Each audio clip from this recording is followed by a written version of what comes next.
Hello friends, வாங்க இன்னைக்கு பாலக்கீரை பருப்பு கடையில் எப்படி சிம்பிளா செய்யறதுன்னு பார்க்கலாம். நான் எனக்கு வீட்லயே கிடைச்ச பாலக்கீரையை எடுத்திருக்கேன். ஸோ நம்மளுக்கு கிடைச்ச கீரையை வந்துட்டு ஃபர்ஸ்ட் நல்லா க்ளீன் பண்ணிட்டு கட் பண்ணி வச்சுக்கலாம். ஸோ இது கட் பண்ணதுக்கு அப்புறமா நம்மளுக்கு இதுக்கு தேவையானது வந்து கொஞ்சமா சின்ன வெங்காயம், 3 பல் பூண்டு, 3 பச்சை மிளகாய், ஒரு குக்கர்ல சின்ன டம்ளர்ல பருப்பு எடுத்துக்கலாம். அது மூழ்கிற அளவுக்கு தண்ணி ஆட் பண்ணிட்டு தேவையான உப்பு போட்டுக்கலாம். உப்பு போட்டதுக்கு அப்புறமா இதுக்கு வந்துட்டு நம்ம பெருங்காயத்தூள் போடணும். ஸோ பெருங்காயத்தூள் ஆட் பண்ணதுக்கு அப்புறமா நம்ம எடுத்து வச்சிருக்கிற சின்ன வெங்காயம், பூண்டு, பச்சை மிளகாய் ஆட் பண்ணிக்கலாம். இது எல்லாமே ஆட் பண்ணிட்டு ஸ்டவ்ல வச்சு ஒரு 3 விசில்ஸ் விட்டு எடுத்துக்கோங்க.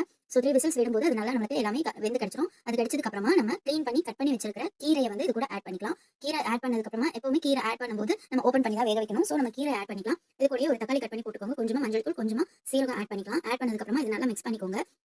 மிக்ஸ் பண்ணிட்டு இதுக்கு தேவையான தாளிப்பு நம்ம ரெடி பண்ணிக்கலாம். தாளிக்கிறதுக்கு எண்ணெய் நல்லா சூடானதுக்கு அப்புறமா கடுகு போட்டுக்கோங்க. கடுகு பொரிஞ்சதுக்கு அப்புறமா ஒரு 4, 5 சின்ன வெங்காயம் எடுத்து ஸ்மாலா கட் பண்ணிக்கோங்க. சின்ன வெங்காயம் அப்புறம் காஞ்ச மிளகாய் போட்டுக்கோங்க. ஸோ நான் இங்க வந்து 5 சின்ன வெங்காயம், 2 காஞ்ச மிளகாய் எடுத்துக்கேன். ஸோ அந்த தாளிப்பு ரெடி ஆனதும் இதில் மிக்ஸ் பண்ணிக்கலாம். மிக்ஸ் பண்ணதுக்கு அப்புறமா நல்லா மிக்ஸ் பண்ணிட்டு ஒரு மூடி போட்டு மூடி வச்சிருங்க. அவ்வளவுதான், பாலக் பருப்பு கடையில்